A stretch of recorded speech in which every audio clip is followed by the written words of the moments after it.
Olá, turma! Hoje nós vamos falar do tipo de reprodução e da meiose. Vamos lá. Aqui nós estamos vendo, uma imagem de um cromossomo e também do símbolozinho do masculino. Por que que está esse cromossomo aí? Por que que ele está aparecendo? É justamente para mostrar a importância, a relevância que teve o avanço no processo de reprodução, que deixou de ser unicamente assexuado e passou também a ser sexuado. Então isso mostra a relevância do processo de reprodução para a perpetuação das espécies, para a diversificação das espécies, como nós vamos ver mais adiante. Então, os tipos de processo de reprodução, nós vamos iniciar pelos processos assexuados, Inicialmente aí vocês estão vendo a divisão binária ou cisparidade, que é justamente o processo em que um organismo ele cresce, cresce em termos de tamanho, duplica o seu núcleo, certo? E aí o que acontece? Há posteriormente a divisão do seu citoplasma. Então houve uma divisão binária, certo? Ou seja, um organismo deu origem a outro da mesma forma, idêntica, como se fosse um processo de clonagem. Temos também a esporulação, onde o principal exemplo aí é o bolor do pão, que é o que nós chamamos de mofo. Então vocês estão vendo aí que é um fungo, é um processo de esporulação, ou seja, de produção de esporos. Vocês estão vendo as hifas, em desenvolvimento, que é a parte do corpo do fungo.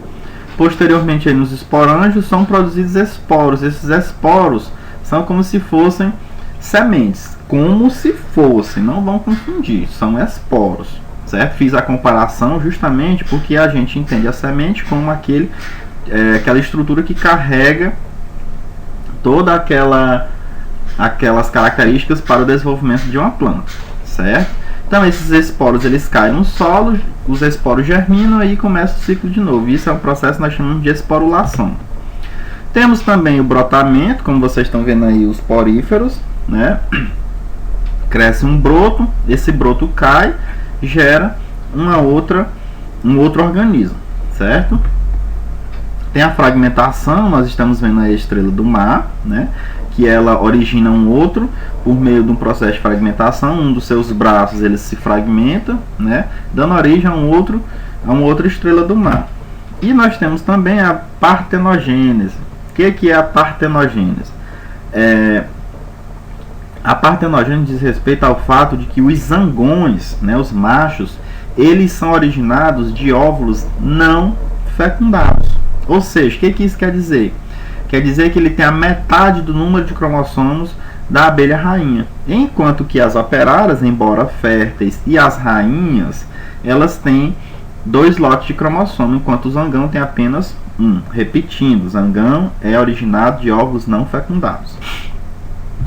A importância da reprodução sexuada, como eu já antecipei no início, ela permitiu uma maior variabilidade genética, certo? O que é a reprodução sexuada? Ela não ocorre só na nossa espécie, ela ocorre em várias outras espécies de seres vivos.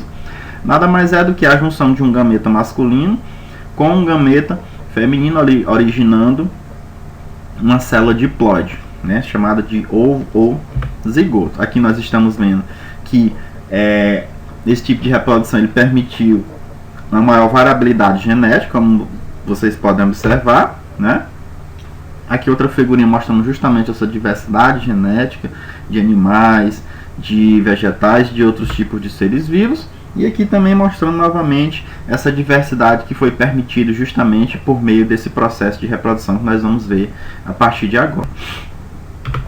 Meiose e reprodução. Então o termo meiose ele deriva do grego meiosis, que significa diminuição, ou seja, redução. Redução de quê, professor? Do número de cromossomos que nós temos dentro das nossas células. Ou seja, nós temos, no caso da nossa espécie, 46 cromossomos. A meiose vai reduzir essa quantidade, esse quantitativo vão ficar só 23 cromossomos dentro das células reprodutivas, no caso, o ovócito 2 nas fêmeas e o espermatozoide nos machos. Então a meiose reduz o número de cromossomos porque compreende 2 divisões nucleares consecutivas, chamada de meiose 1 e meiose 2, certo? Mostrando justamente aqui o que seria esse processo de reprodução. Está aqui a meiose 1, e a meiose 2. Percebam que há uma redução do número de cromossomos em cada célula posteriormente originada. Aqui tem 2 cromossomos, vai ficar um em cada um. Aqui tem 2, vai ficar uma em cada um. Então, etapas da meiose. Assim como na mitose, tem algumas etapas que também ocorrem na meiose. Certo? Todos aqueles nomes foram mantidos, ó, prófase, metáfase, anáfase, telófase, citocinese. A diferença é as características desses processos aqui. Então, anteriormente à meiose, nós temos também uma fase chamada de interfase, onde há a duplicação dos cromossomos. Os processos da divisão celular, né, que ocorrem na meiose são muito semelhantes aos da mitose. Só que, como eu havia falado, tem algumas diferenças. Por exemplo, na prófase 1, ocorre um processo muito importante, que é justamente esse processo que faz com que haja toda essa diversidade biológica que nós temos, que é um processo que nós chamamos de permutação cromossômica ou crossing over, certo? Na metáfase 2, na metáfase 1, aliás, cada cromossomo liga-se a microtúbulos de apenas um polo do fuso. Na mitose, ele se ligava a mais de um polo, certo? Então, percebam as diferenças. Na anáfase 1, ocorre a separação dos cromossomos homólogos duplicados, e na telófase 1, cada célula formada tem apenas um representante de cada cromossomo, enquanto que na mitose eles tinham 2, certo? Vamos lá, meiose 1. A prófase 1 é a mais longa e complexa das fases, porque é dividida em 5 fases. A primeira delas chama-se leptóteno, né, onde se consegue visualizar os cromossomos de forma fina, no grego leptos, né, fino, delgado. Os cromossomos ainda estão passando por um processo de condensação, então eles estão unidos por coenzinas. A outra fase chama-se zigóteno, né, que é o início do emparelhamento cromossômico, né, do grego zigmo, ligação, emparelhamento. Formam aí o que nós vamos chamar de complexo sinaptotênico, né, que é constituído por diversas proteínas. Temos o paquíteno, onde os cromossomos já estão ligados, formando o que nós vamos chamar de bivalentes ou tétrades, né, do grego pax, que diz respeito a espesso, grosso, aonde vai ocorrer, lembrem-se, no paquíteno ocorre o processo que nós chamamos de permutação, crossing over. O que é isso, professor? É quando os cromossomos se ligam, eles trocam um pedaço de um com o outro. Essa troca desse pedacinho aqui faz, por exemplo, que nós sejamos diferentes um do outro, embora pertencemos à mesma espécie. Temos a outra fase, que é o diplóteno, né, onde há a visualização dos quiasmas. O que são esses quiasmas? É quando os cromossomos eles estão ligados, né, formam como se fosse um X.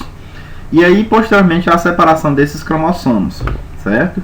A diacinese, né, que é a terminalização dos quiasmas, do grego dia, através, e cinese, movimento, né? Os cromossomos homólogos eles permanecem ligados apenas por essa ligaçãozinha dos quiasmas, certo? Mas já estão separados, apenas ligados por esses pedacinhos. Há um deslizamento para as extremidades cromossômicas, né? Os nucleolos desaparecem, a membrana nuclear desintegra, os homólogos eles se separam para prosseguir nas demais fases. Aí nós temos o esquema da permutação, né? Vocês podem ver aí a quebra, né? O quiasma, que é justamente essa ligação, esse X aí no finalzinho que forma entre os cromossomos, certo? Isso daí é que é responsável pela variabilidade genética. Percebam aqui na letra D que os cromossomos eles estão com um pedacinho diferente. Ó. O verde está com um pedaço rosa e o rosa está com um pedaço verde. Então isso mostra o quê? Que houve a permutação. Aqui mostrando justamente as fases, né, que nós acabamos de ver, o leptóteno, o zigóteno, o paquíteno, o diplóteno e a diacinese, né, comportamento aí dos cromossomos na prófase 1. E aí prosseguindo, né, nós temos a metáfase, onde os pares de cromossomos homólogos, eles prendem-se ao fuso, né, ficam voltados para um dos polos, porém ainda estão unidos pelas coenzinas. Já na anáfase 1, né, há o processo de separação para um dos polos. Essas coenzinas elas são degradadas e os quiasmas eles desaparecem, ou seja, o cromossomo ele se solta, desprende um do outro, que mostrando justamente a união desses microtúbulos e a diferença da anáfase 1 da meiose para a anáfase da mitose e da anáfase 2 da meiose. No caso da anáfase 1 da meiose, ele se prende ao cromossomo, certo? Enquanto que na anáfase da mitose e na anáfase 2 da meiose, ele vai se prender aí a uma das cromátides, certo? E aí nós temos a telófase, né, onde os cromossomos já estão distribuídos em cada polo, o fuso começa a se desfazer, os cromossomos começam a se descondensar, as membranas nucleares elas se reorganizam porque já houve a divisão nuclear ou cariocinese, os nucleolos reaparecem, então pode haver o início de novo da síntese de proteína, os núcleos têm a metade do número de cromossomos da célula original, os cromossomos ainda estão duplicados, aliás, já estão duplicados e unidos pelo centrômero. E aí nós temos a chamada citocinese 1, né, que ocorre a primeira divisão meiótica, ocorre ao final da primeira divisão meiótica, né, os centros celulares se duplicam nos polos opostos das células. E aí nós passamos a meiose 2, né? A prófase 2 é mais simples, bem mais simples do que a prófase 1, se assemelha muito aqui à mitose. Os cromossomos começam a condensar-se, né? Ficar bem mais grosso, mais espesso, os nucleolos eles desaparecem novamente, os centros celulares se afastam, e começa a organizar as fibras do fuso justamente para se ligar a esses cromossomos, e a fragmentação da membrana nuclear. Na metáfase 2, os cromossomos eles já estão dispostos no centro da placa equatorial e associados aos microtúbulos. Na anáfase 2, as cromátides migram para os polos opostos, certo? E na telófase 2, os cromossomos se condensam, os nucleolos reaparecem, as membranas nucleares se reorganizam.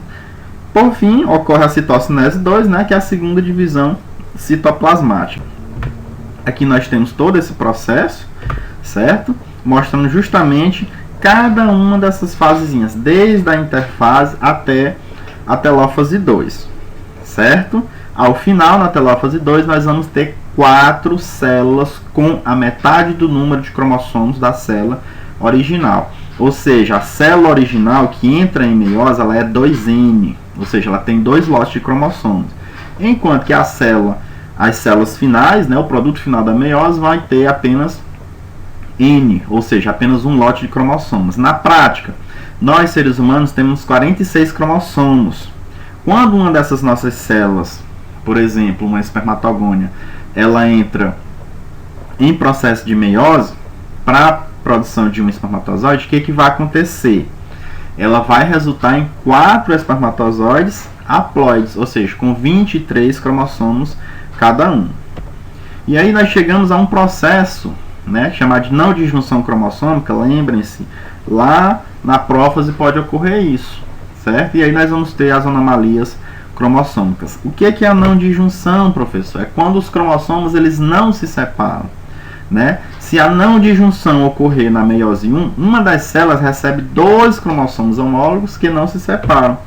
Se ocorrer na meiose 2, uma das células recebe 2 cromossomos irmãos que não se separam, né? O resultado dessa não disjunção é justamente a produção de gametas com cromossomos faltando ou em excesso, com um cromossomo a mais ou uma célula sem um cromossomo, né? Aí nós temos as alterações cromossômicas numéricas, quando diz respeito ao quantitativo de cromossomos, e nós vamos ter aí um dado estatístico, né, que a frequência dessa não disjunção dos gametas femininos, por exemplo, aumenta drasticamente em mulheres com mais de 35 anos. Por isso que vocês ouvem muito falar que a mulher, quando passa de 35 anos, tem mais problemas ou maior probabilidade de ter uma criança doente.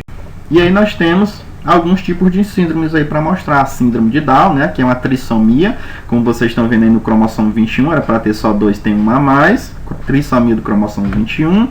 Síndrome de Turner, que é o contrário, nós temos a ausência de um cromossomo X, né, um cromossomo sexual, por isso que a mulher não desenvolve as suas características mais fisiológicas, anatômicas mais básicas. E nós temos a síndrome de Klinefelter, né, que há um cromossomo X a mais. Então, os homens têm algumas características anatômicas, como por exemplo as mamas mais desenvolvidas, cinturas mais afiladas, no desenvolvimento de pelos, certo? Por quê? Porque tem um cromossomo X a mais, ou seja, apresentam características femininas, certo?